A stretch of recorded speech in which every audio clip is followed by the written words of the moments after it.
couple months ago, I had Verizon DSL, which was the suckiest thing to ever suck, and it was down again, and so I was infuriated because I had to get some stuff to some clients. So I just got my laptop and walked across the street and sat on the sidewalk in front of my neighbor's house, and I was doing that. He walks out and he says, with this look on his face, he's like, "What are you doing?" I said, "I'm on your network, dude. I need a little connectivity here. You know, you got to help a brother out." And he was really freaked out. Had no idea that somebody could just come up and get on his system. Wi-Fi and wireless is an increasingly interesting issue, especially people leave their networks open. The name of this panel is Wireless Wi-Fi, the good, the bad, and the ugly. We have Dragorn, IrishMASMS, Lynn, and Porkchop. Oh, you might remember from such films as Freedom Downtime and some wet t-shirt hacker thing. What about the last one? You guys ready? Take it away. My name is Dragorn. I wrote Kismet. I'm helping with the wireless network here at Oak 5, and hopefully we'll be interesting today. We've got a brief itinerary. We're going to basically do a roundtable discussion of various wireless topics, and then we'll open it up for a lot of audience questions, since there usually seem to be quite a number of them. And we may even have something to give away at the end, so we'll see how it goes. I'll let everyone introduce themselves, and then we'll get going.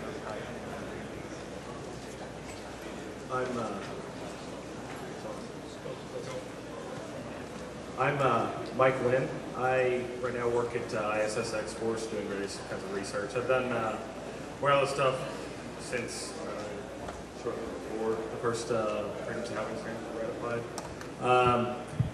And I've written wireless drivers for just about all the chipsets.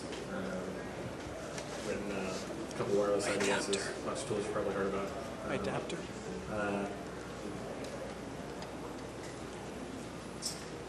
IrishMASMS, how y'all doing today?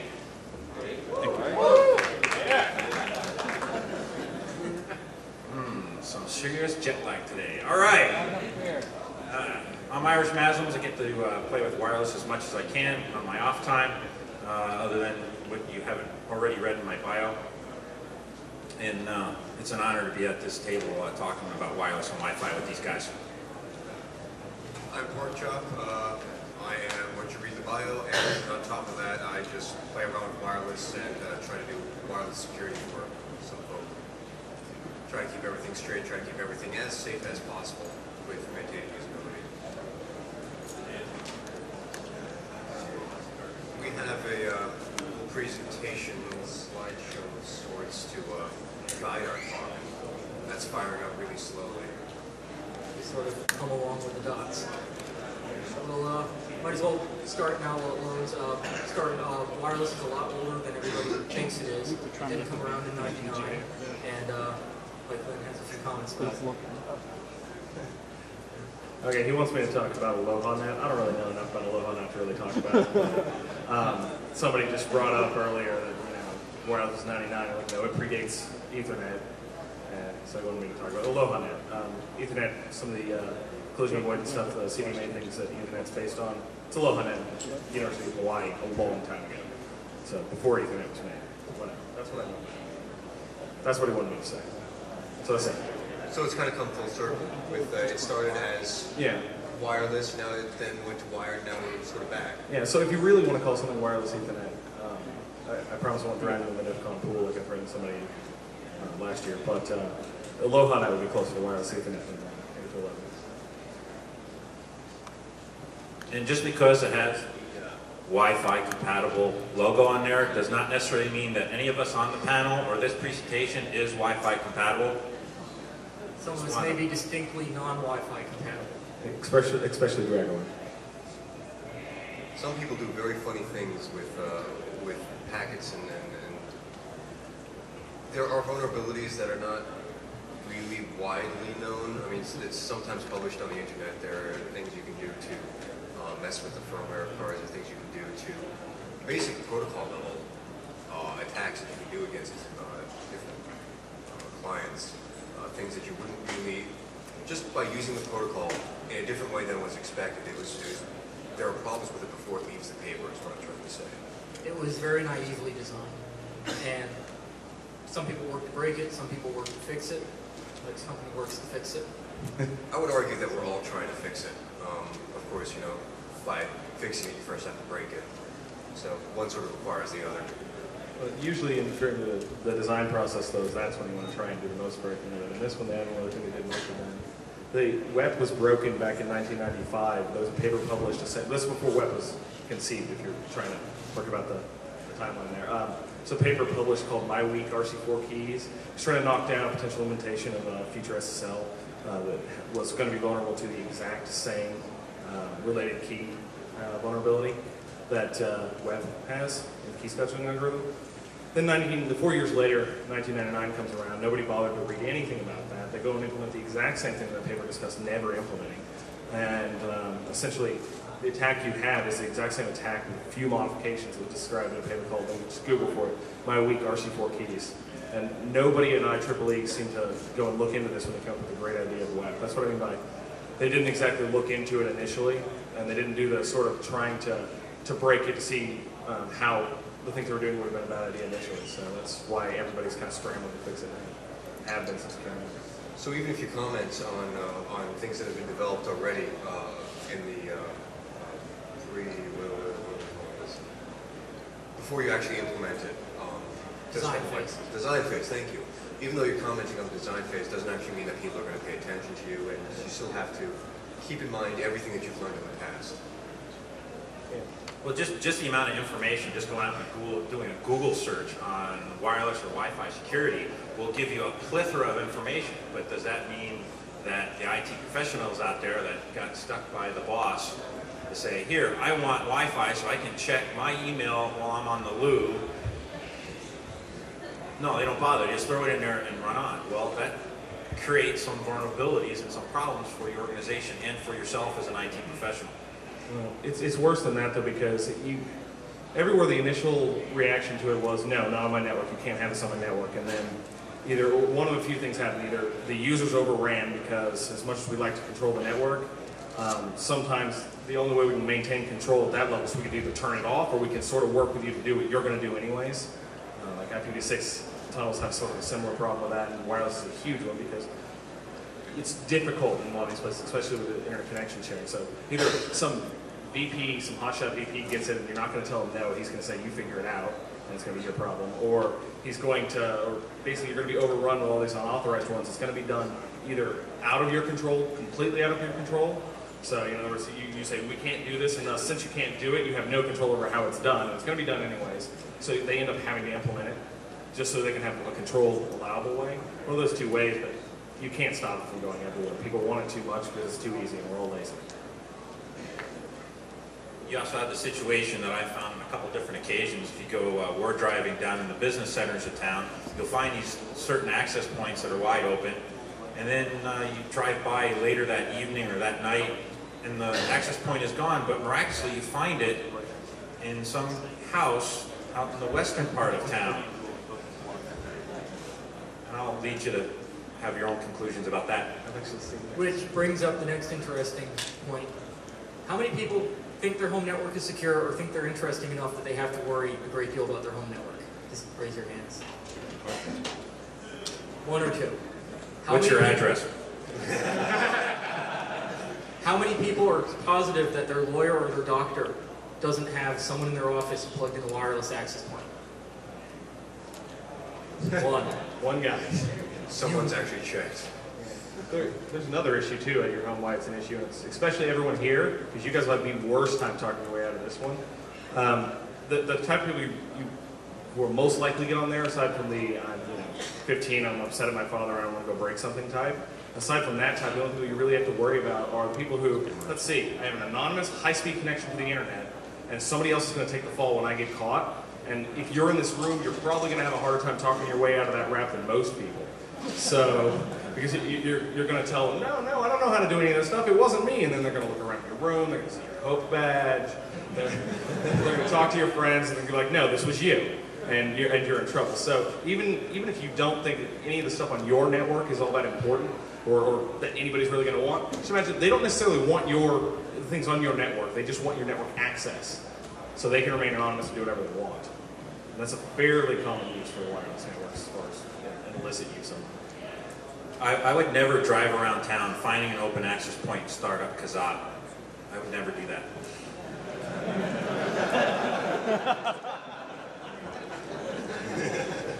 Obviously not. Good. There are a couple of things you can do to prevent ward drivers from finding your stuff. And To a certain degree. To a certain degree. I'm going to argue that the best thing to do to prevent ward drivers from finding, well, okay. Any members of the tinfoil hat brigade here? Anyone? You basically have the right idea. Line your place with tinfoil, or do something to prevent signals from leaving your house in the first place. That's probably the best way to prevent ward drivers from finding you, of course. A lot of people try the SSID cloaking. A lot of people try the no beaconing. Well, you can't do no beaconing exactly. Sorry. You can't actually do no beaconing. Some access points you can. Well, the cards won't is what I'm getting at. They'll detect a link failure. You probably do some point-to-points, but it's still beaconing something. But if you decrease the beacon interval, though, it'll make it a lot harder for people to get on the network out of long range. Because if they have packet loss at all, it's not going to have a good enough link as far as they're concerned with drop. So decreasing the beacon interval, and sometimes on those access points where you can't decrease the signal, is another way to do it. So for people who don't know anything about what we're saying right now. There's a field on their thing. It says beacon interval. That's just make it small. Every access point out there, a certain number of times a second, says, "Hi, here I am. This is my name. Connect to me." Usually They're right designed to do. They're meant to be connected to. Some access points, some manufacturers decided to hide that name, so you could only connect to it if you know that name. It's a great idea, except that the protocol never meant that to be a secret field. So as soon as you connect, the access point says, "Yes, I'm such and such. You're allowed in. There's your name." One thing that turning that off, though, will do, it's not actually going to stop an attacker, because it's not a password. It's just a network name. It's no more a password than an IP address is. But what it will do is it kind of puts a do not disturb sign on it. If you see a closed network, it's not broadcasting the SSID and the beacons, it says, "Hey, please don't get on this network because it's not meant for you." So there are a lot of people who are ward driving around. They just have to see what's out there. You know, if there's an open access point, it's still default settings. Who knows? I mean, at my house, I don't care if people get on. I'm perfectly happy. I log what you do. You're on a completely different network segment. I don't care. So at my house, I would have a problem with somebody getting on there. And if I did, I would not broadcast the SSID. So it's a gray area. If you want to tell people it's not appropriate for them to get on your network, I'd turn off the SSID, but it doesn't stop anybody. It's a measure of how important is it. For most people at home, turning off the SSID will probably keep anyone, unless you live next door to someone who really wants internet access without paying for it, will probably keep them out. That, and I mean, there's just too many access points for them to care and pick you out. You just don't be the low-hanging fruit if you're the home user. You know? Generally speaking, the home user you specifically don't have anything they want aside from perhaps network access. Don't be the low-hanging fruit. Let your neighbor be the guy with Linksys on channel 6 with no web, okay? Password and you be the guy that sets, you know. Are you the low-hanging fruit, or are you the rotting piece of fruit on the ground with the worms crawling through it? It starts At as that low point. hanging, but yeah. But yeah, as these guys are talking about, there's some real simple basic steps to take to secure your network. You know, if you're in a house, put the access point in the basement, because the dirt and concrete is pushing all the waves up. So unless you're ward driving in an airplane, you're gonna have a hard time finding it. And as these guys also alluded to, it's really easy just to drive another block, or as in here, stick your antenna out the window, and you find another 3 or 4 wide open access points, so I don't even have to worry about trying to crack your web keys. not that we ever would. Another obscure suggestion, though, it's just sort of a funny thing we were doing for a while, and it works. Turn off broadcast of your SSID, and then make the SSID any in all caps, A-N-Y. Because a lot of clients, if you say any in all caps, try and connect to the broadcast SSID, which is not you. You are actually A-N-Y. So that'll actually prevent a lot of actual configuration utilities from being able to connect to you if you don't broadcast the SSID in the beacons. Interesting unintended application. Sort of a roundabout kind of workaround to stop that, but It might actually stop you from connecting, though. That's the problem. But if you have the right client, you can. Speaking of home construction and where to place your access point, I suggest 1940s work program housing construction for eating your signal. So if you live in one of them and you can't reach their next floor over, that's probably why. What they actually did was you put plywood up and then you put chicken wire over the plywood and then you plaster on top of the chicken wire. The chicken wire holds up the plaster, which puts in effect your entire house inside a Faraday cage.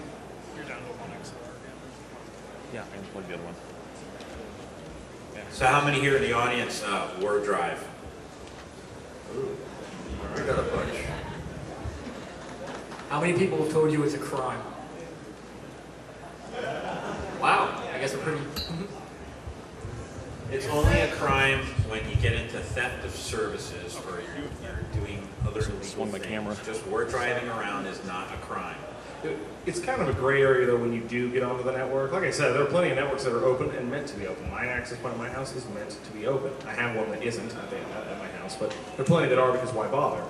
But I don't believe that anybody's going to really hold you accountable if you connect to Lexus Channel 6 no web and you don't do anything to their network. And you don't really do anything from the network you shouldn't be doing, but at the same time, it is a crime, arguably, when you go that extra step further and you do things that would be a crime in any other network. And then Just because it's out there doesn't mean it was okay. They'll just stack all the violations up against you. And then they'll charge anything else they had unsolved for like the last 6 months or a year on it too. So. Just looking around is fairly legal in the U.S., of course, depending on which exact town you're in. There are local ordinances, well, local ordinances, all your rights are moved at local level. But also in Germany and a lot of other countries, it's also legal to go ward driving. And actually, Germany specifically does work. Their version of the Secret Service, and I don't know if that's FBI, okay. Their version of the FBI, that's a more accurate version, actually does go ward driving themselves. They try to find doctors' offices, lawyers' offices, etc., people who have open access points and transmit personal data, things like your medical records. My somewhat fuzzy understanding of the law that defines it in Germany is that a company that handles private data of citizens is required by law to provide a certain level of protection. And they're legally accountable if they leave an access point open on their network that allows someone to steal your personal data. So it's like a In German the US, HIPAA. well, yes, now we have HIPAA, but that doesn't necessarily mean people follow it, and it's not enforced that well. Yeah. Now, mind you, it might not be illegal, and they might still have their access points wide open broadcasting, but the people that own them, such as if you're ward driving a local college and the head professor of information security just happens to drive up to get his paperwork from his office, and we're sitting here ward driving outside his office, they might not like that. Not speaking from experience, mind you, just a purely hypothetical situation. And just that it's, again, just that it's not against federal regulation or even state regulation. It could be against local regulation, or in this case, your college's regulations, in which point they'd be probably enough in the right legally to kick you out or do something. Still, though, so long as you keep it passive, it is an unlicensed band. I mean, essentially, there's kind of saying you can't listen to a microwave oven or the color green at that point. I mean, it's all just photons, you know, but it's an unlicensed spectrum of photons, and it's one you're generally allowed to listen to. So I wouldn't be too concerned, provided that you're not up to any other trouble on top of it, in which case that was already illegal. So, With some restrictions. I've been told by some people that logging data with a tool like Kismet, as opposed to NetStumbler, which simply detects the network's presence, logging other people's data without permission could be considered a unlicensed wiretap. And if they need to find another thing to pin on you once you've done something wrong and they caught you at it, that's a very good one for them to pin on you. Case in point, the guys in, was it North Carolina with Lowe's Hardware? Who, Michigan? Okay, someone's saying it was Michigan. I'll go with that. They weren't ward driving. They just found an open access point into the network and then used that to exploit servers inside and gather credit card data. Had nothing to do with wireless other than it was like finding an open jack on the outside of the building. well, another issue with that, though, is you know, I could be wrong on this, but my understanding is there's actually separate laws about possessing credit card numbers themselves to handle these things. So recording that data itself is probably the biggest crime that they get, but not recording the data because it's wireless, simply recording it knowingly and storing it on their system with someone else's credit card. So don't run outside one of those retail stores that you know has these things and just sit there looking at credit card numbers. You brought up a point It's not a good idea, and it's ago. not legal. You brought up a minute ago with some interesting implications that the 2.4 gigahertz band that we're talking about here is unlicensed. You can do pretty much whatever you want with that band, which means that The 5 gigahertz band isn't, by the way. The 802.11a is not completely unlicensed. You actually have to adhere to certain things that are going to be on that. that's shared. I heard from somewhere it's shared with military radar, Military radar, one of the things. which I don't know. It seems like with the right equipment or with the right Wi-Fi equipment, just easily modified. I don't know. It just seems like it could create some havoc, kind of like microwave ovens. There are reasons why your forest drivers are not open source, That's kind of scary. and they won't be. So the interesting point? The interesting point is there's a lot of stuff that can interfere with your signals. As you're war driving through the area, you can, or as a person is war driving through an area, if your network is there, you can cause interference if you really wanted to. If on the border or face it out towards the street or something like that, and still be within good grounds in the SEC. If you're using some cordless phones will do it. Badly tuned microwave ovens, the type that you stick your popcorn in, will do it. There's actually a low-level attack. At one point, there was a company developing a variant of fluorescent lights which microwaved a lump of tungsten, which then emitted a nice range around 2.4.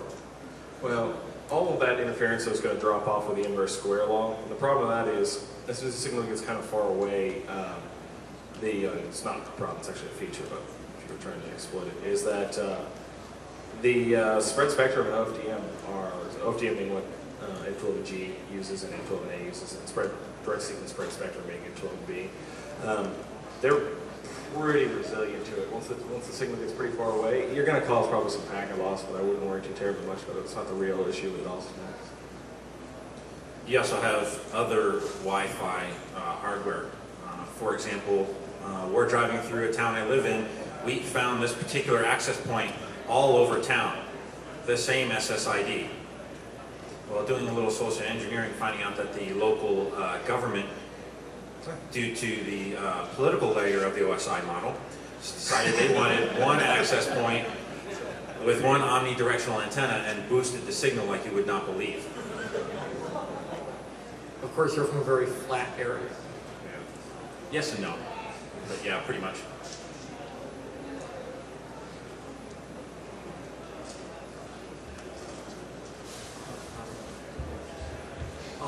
Got any questions so far?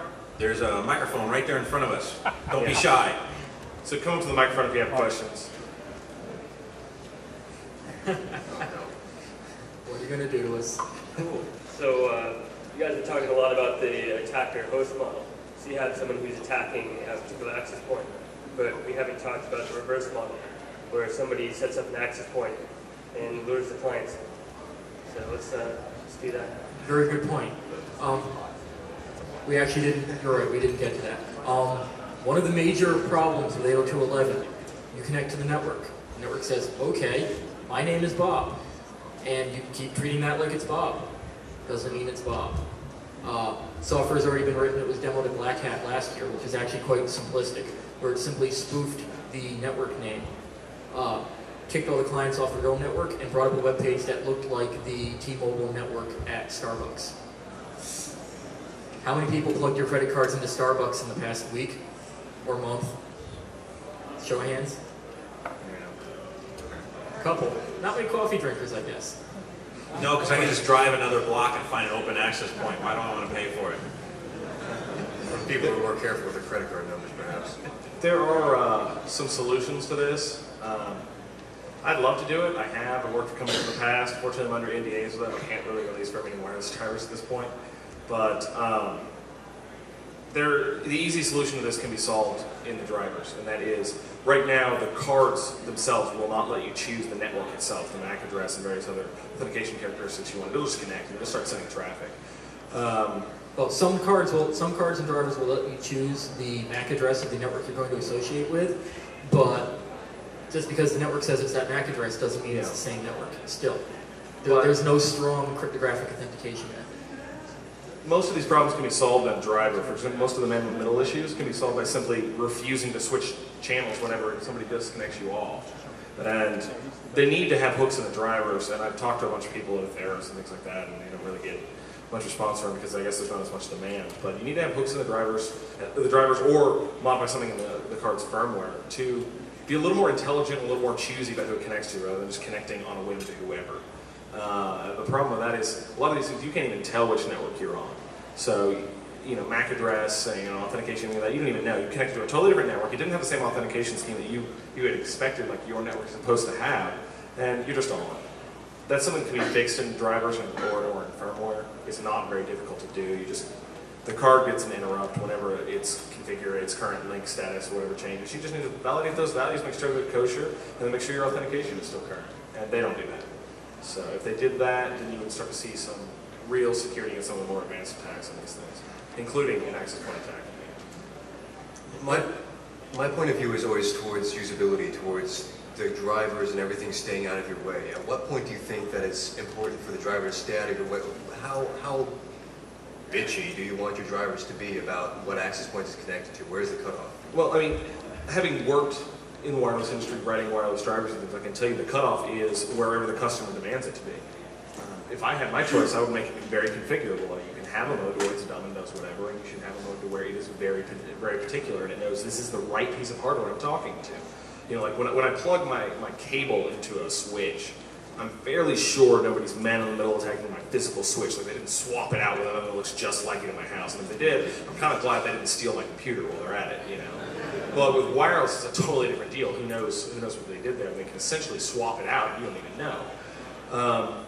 The problem is they just need to have demand from the users, and that's just not something that's come from this, because what you'll get from a lot of the wireless industry is a whole lot of just blanket, nope, well, there were some problems with the security, but Web fixes it. Oh, no, there were some problems with Web, but Leap fixes it. There were some problems with Leap, and it just goes on and on. And instead of actually fixing it, it's easier to throw far fewer resources at it because they don't perceive a real demand. You guys are the ones who can actually make them have this in there, and the cutoff, as you asked, is where the customer wants it.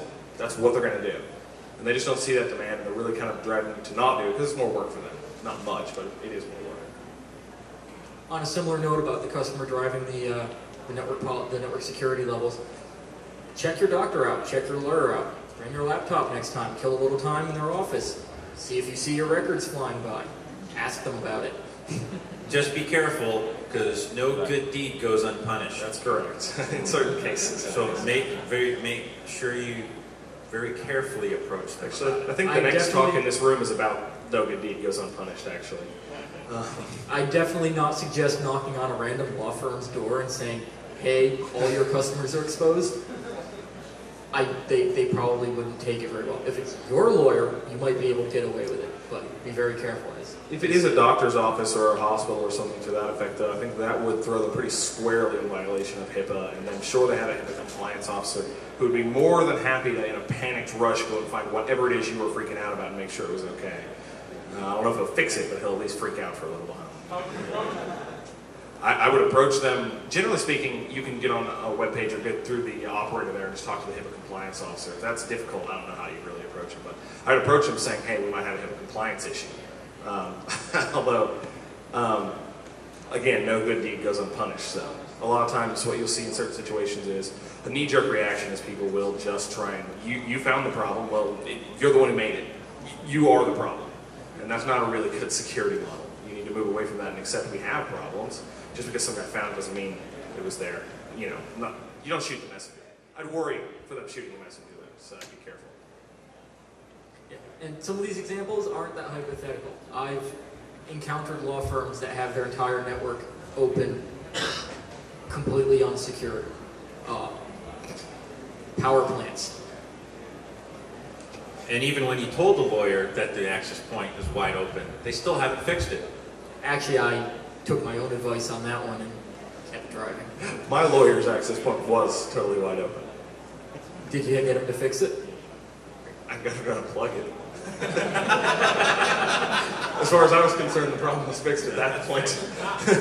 I mean, you know, she could have, I'm sure, if she wanted to cut me a deal on the stuff she was doing, I'm sure she could have, she could have somehow paid me or done some trade or whatever for me to secure it, but the simple solution was I unplugged it.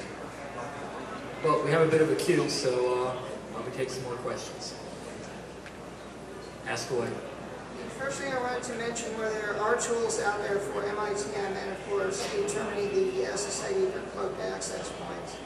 They are available. Right. Kismet will do it automatically, passively.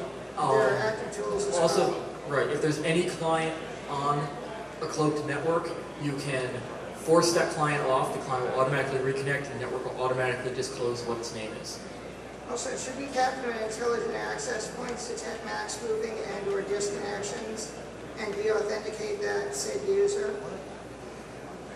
Could you angle the mic a little bit down? What's that? Sure. If you have an access point that there's a spoof client disconnection request, it doesn't come from the AP. The AP detects it and de-authenticates that MAC address. Right.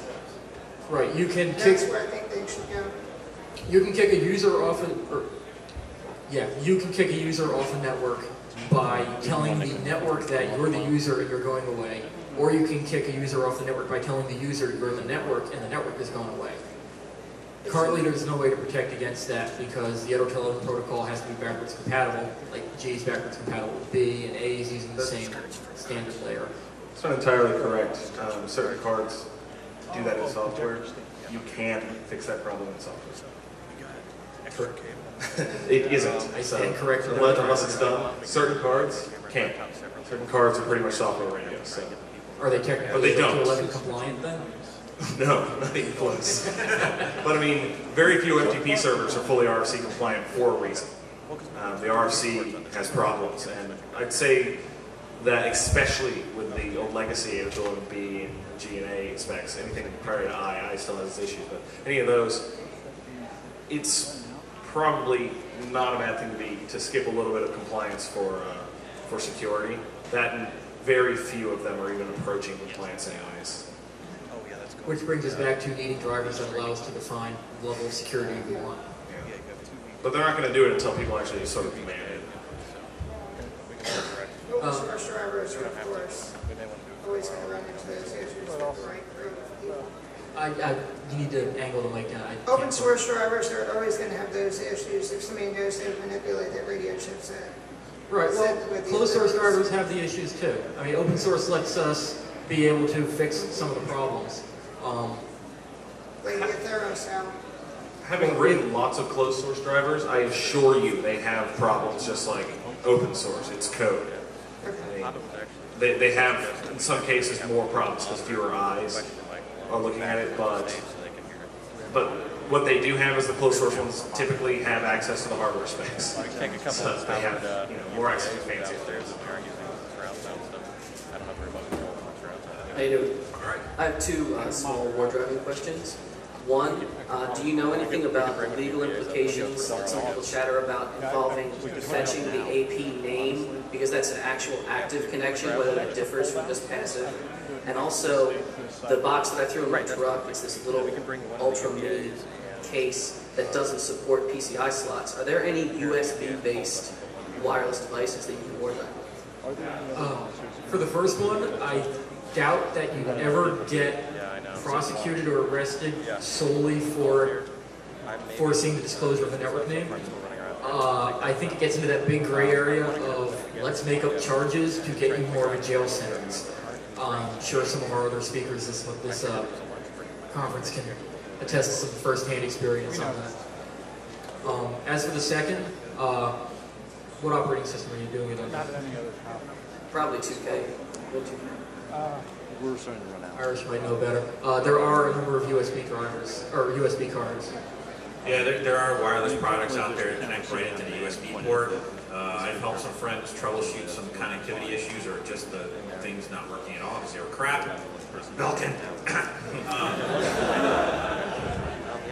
Although I love the Belkin KVM I got. So anyway, it depends what they're making. I have not done any word driving with them. I would say first off GTFG, see if anybody else has had any experiences out there and post it on the net, and let us know. Thanks. If you're using something like Linux, oddly enough, the Microsoft USB card adapter is one of the few adapters that works well in Linux because it uses the Prism 2 chipset. Linksys used to use it and then moved to Atmel, I believe, which isn't well supported and can't do monitor mode for packet setting. So it hurts me to recommend Microsoft, and you better look quick because they stopped making them, but they actually work pretty well. I actually have a comment on your first question there, just a brief one. That if you, when forcing actively to discover the network name, I presume you were talking about the same way the previous question was about kick somebody off and listen to it. Or actually, like in Stumbler, you can, there's a flag, just do you want the AP name or do you want to not even fetch for it? I'm not sure, is that what that's doing? I don't know how that works. I'm not exactly sure how that's if it is the one that he's talking about where you have to kick somebody off, it is, I've heard the argument, you'd have to be Perry Mason to probably pull this up in court, but I've heard the argument that you would be violating the license for that band, and that you are knowingly, intentionally causing interference to someone's network by forcing them off. I think you would have to be Perry Mason to get that argument against you, but if on top of that you're up to no good, I think they'd throw it at you anyway. And is any jury going to understand all that? Of course, none of us are lawyers, so you're going to want to talk to your lawyer if you have any pending this illegal questions. Generally, the best rule of thumb is don't do it if you have that strong, oh my God, am I going to get in trouble for this type of reaction? Yeah. First off, more of just a kind of comment about the accessing networks. I contacted a friend of mine who works in the TLA, and he was commenting about the fact of the actively connecting to an unwanted network, or unwantedly connecting to it. And he was stating the fact that even just the default Windows XP signing on to it, oh, look, I found it, I connected, could very well put you in that gray area. But it also is a great example for the fact that this is automatic, it's not an active thing you are seeking to do, and therefore it was probably pretty clear. Second off, I wanted to ask you guys' opinion, information, and whatnot about mesh networks and the future of 802 large-based mesh networks. I live very near Rio Rancho, which of course just recently got slash-dotted for the fact that they're going to be one of the first municipalities around of that size trying to do a large mesh network. And I know front end, they're 802.11b to the clients. Back end, they're 802.11a from tower to tower. And I wanted to know...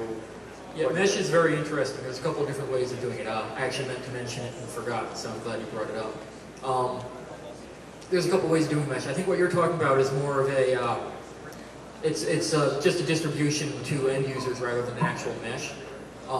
In a lot of cases, a mesh network means that each node in the network can also function as another access point for the network. So the more users you have, instead of the network getting more and more bogged down, it gets larger and larger and can support even more users. So like a college campus could put a few main mesh nodes on the main buildings, and then if all the students ran mesh networking, then as they spread across the campus using the network, they'll be able to route through each other back to the main buildings. MIT is doing something like that. I believe they're using mostly fixed nodes. But again, people around MIT itself form the core of the network. And then if you're near someone who's near someone who's near someone who's near MIT, you can join the mesh network and it keeps growing that way. And it's they're often used as an alternative to internet access for the community. I mean, each person might have their own internet or DSL or whatever for their own personal stuff, but they can also share with everyone in the community without having to pay bandwidth fees or having bandwidth caps and things like that. So mesh networks are cool if you're in an area that can support them, if there's enough interest in the geographies, frankly. I've got yet another logistics question on ward driving. If I understand it correctly, with some ISPs broadcasting their signal openly, you could be, I mean, as the subscriber, not as the ward driver, you're at fault of breaking the law. Is that not correct? I think it all comes down to intention, really. it is an unlicensed band. What it's going to come down to is if your Windows XP connected because you turned your laptop on, I don't think there's anyone anywhere who's going to convict you of that unless they already really don't like you. If they already really don't like you, they didn't need you to do this to get you on something. So it just comes down to this. If you're pretty sure you shouldn't be doing it, you probably shouldn't do it. Otherwise, if you're pretty sure there's nothing wrong with what you're doing, you're probably fine. Or don't get caught. Or if you get caught, use that as an excuse. The rest of them, they're broadcasting. Now, there's going to be some ISPs, as I'm sure some of us have read on Slashdot and other places, that if you're openly sharing your high-speed internet connection through Wi-Fi, and they sent letters of stop this because you're violating your terms of service. Time Warner in New York City actually hired someone who went to all of the New York City, or the NYC wireless hotspots, and sat outside them, connected to them, trace routed out, and then shut down the person in the cable modem if they were sharing their cable connection. I guess Time Warner has a lot of money. Or a lot of time. Right at the time. But I mean, really, with war driving stuff, I think everybody has to come to their own moral compass about what they consider acceptable and what they don't. I mean, driving around, finding what networks are around you, you'd be hard put to find anyone who really doesn't think that's appropriate or there's anything wrong with that. Recording people's data, watching people's email, that's probably a lot closer to something that most people wouldn't find acceptable. And, everybody has to come to their own decision. You connect to someone's open network and check your email. It's not going to probably hurt. You go to someone's network and fire Kazaa, you're probably sucking up some of their bandwidth and exposing them to lawsuits, and you have to decide if that's acceptable. What it comes down to is legislature, all of your legislators. You're lucky if you have one that knows what you're talking about when you say war driving, okay? When you say war driving, they're probably getting this envision, of a bunch of guys in bandanas and guns running around looking for somebody who, went on their turf. They're war driving, No. So you need to understand that, asking us whether it's illegal or not is kind of a silly question in that no one knows. Your legislators don't know they're working on it. They're going to come up with something, but the bottom line is, whatever it is you shouldn't be doing, you shouldn't be doing it. So if you're worried about them getting in trouble with that, then don't do it. If whatever you're doing you think is perfectly fine, it's probably going to come down on your side that it's perfectly fine. If anything accidental, or you're just looking around to see what's in the spectrum, it's an unlicensed spectrum. But whenever you start actively doing things on other people's networks is when you start getting into a gray area. But there's not really, nationally at least, any solid laws on this issue yet. This is just like any other issue. Legality and morality are two entirely separate entities and not necessarily related. While in a perfect world they would be, sure. That's just not the case in planet Earth. So keep that in mind. What you do, be sure that it's right, and if you can, be sure that it's legal, because you're going to get in trouble. Well, you're going to get in trouble either way, really. Yeah, and even if they come down with some silly law, just because it's silly doesn't mean that you alone should go down as the martyr against it. If I were you, I'd maybe make another way of trying to defeat the law, but I wouldn't just run around doing it just because they come down with some silly ruling. Whatever it is, they're probably going to come down with something a little too harsh, and it should be, but it'll probably be mostly reasonable because it's just listening to, And not being that one martyr is kind of one of the messages of this entire conference, and especially the last conference, become the media. Oh, sure. Talk about it and be sure that. I mean, the internet actually will let you have a voice that there's, decades ago there was no way you're going to have that, Nowadays, you can actually have a voice in a way be the media. So. Part of it, too, is don't be a dumbass. We can all agree to that. The guys in Lowe's were the guys who hacked into Lowe's were very obviously hacking into Lowe's, and they're sitting in the parking lot with a whole bunch of antennas coming off their cars with laptops open, and the FBI went, I wonder. So, if you're worried about it and you're morally comfortable with what you're doing, but you're worried about the legal implications, just don't be obvious about it. You can get little mag mounts for your roof. Not to bash the guys with bumper stickers. I have bumper stickers on my car, like Stop the MPAA and whatnot. I'm pretty obvious, but don't have an obvious car. Don't obviously have it bristling with antennas. And how would anybody know what you're doing if you're worried about the legal implications? And you're not actually doing anything illegal. You're just scanning. Right. Whatever you decide is morally acceptable for what you're doing, just don't be dumb about it. we've kept you standing long enough. Okay, well, I'm from Canada, so woohoo! Thank you.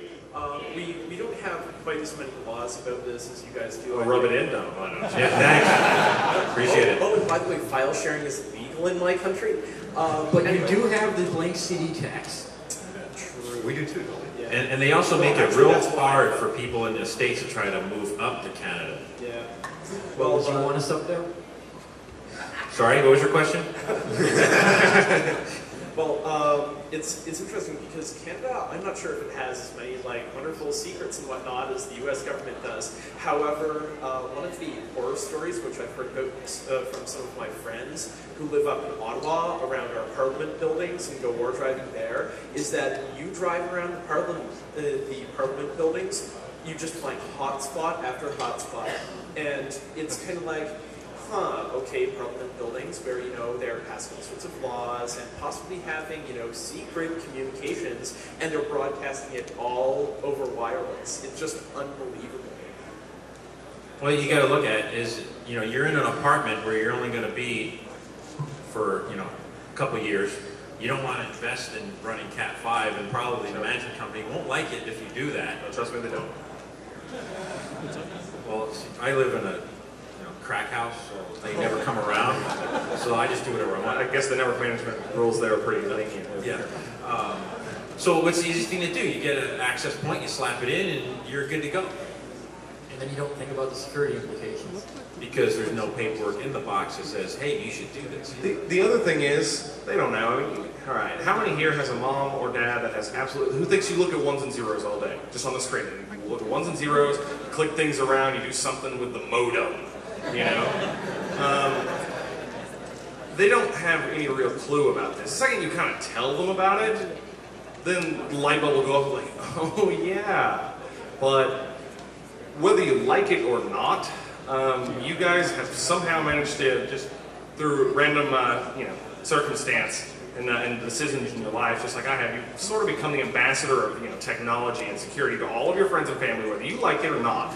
Okay, so the next time you're there with your relatives over, Christmas vacation or whatever, and you're having to fix whatever thing they got themselves into, whatever random worm they ran or stupid thing that they installed that just totally sabotaged any hope of security they could have.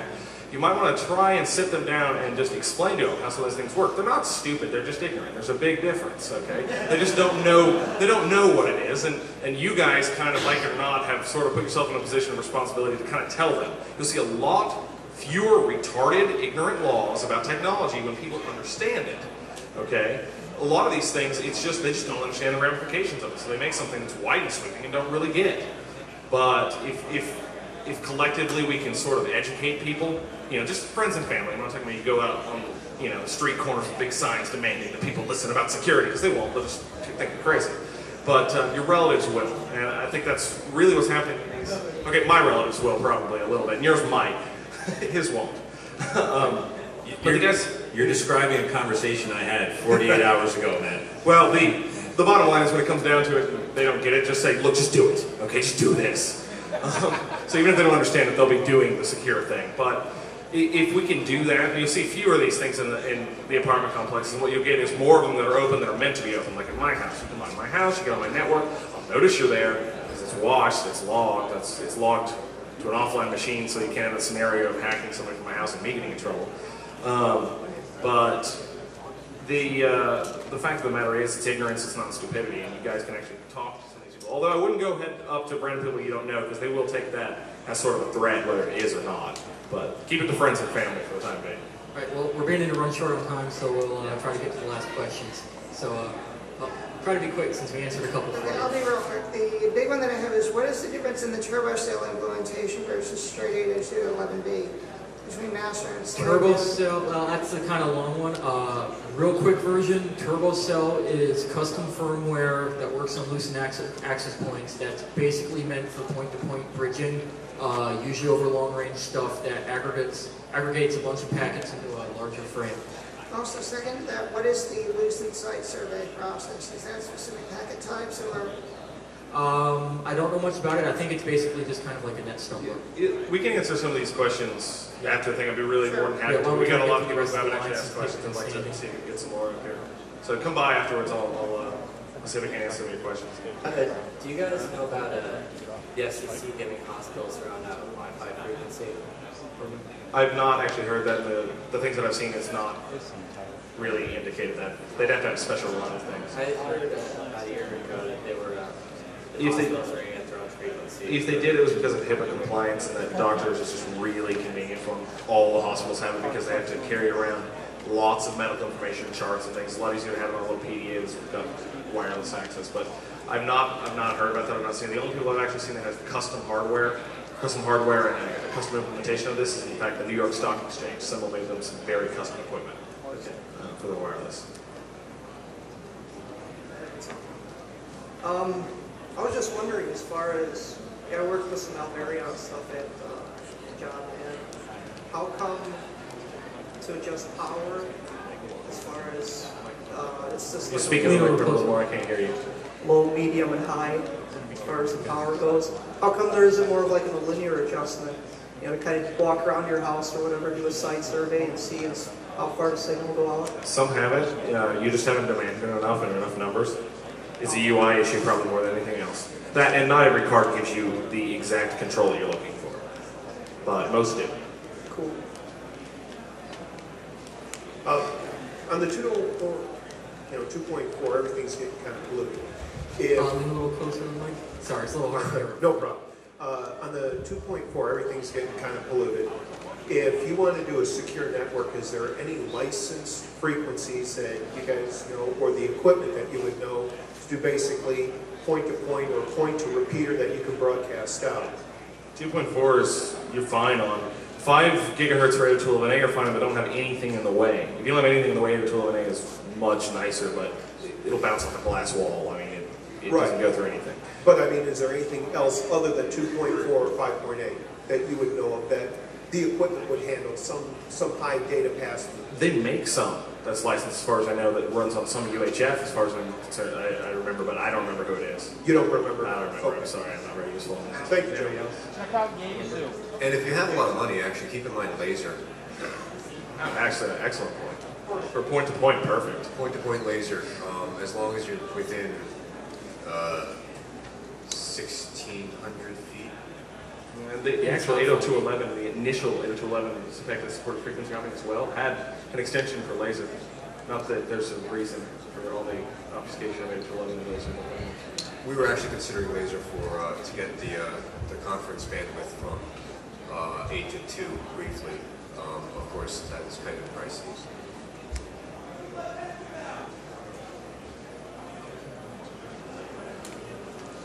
Let me ask a question here. How many of you guys want to get into war driving but haven't really figured it out, haven't really decided how you're going to go about it? A couple of people? Come on up to the front. First 4. 1, 2, 3, and 4. We've got some books from Synchronous. Here they are. Get them. This is the war driving, drive, detect, and defend. There are a bunch more of these books, a whole lot more of these books back at Synchronous Publishing's table all the way in the back. And actually, one of us is going to be signing some of these books later Even today. though all I have is a cover quote, yeah. So, but if you want to talk, ask us some more questions, we'll probably be back by the vendors. So anybody who had questions they didn't want to ask in front of everyone, or just didn't get a chance to, or wanted more detailed answers, come back, look at the books that all the different vendors have, look at Synchronous' book, and talk to us. Smile. thank you.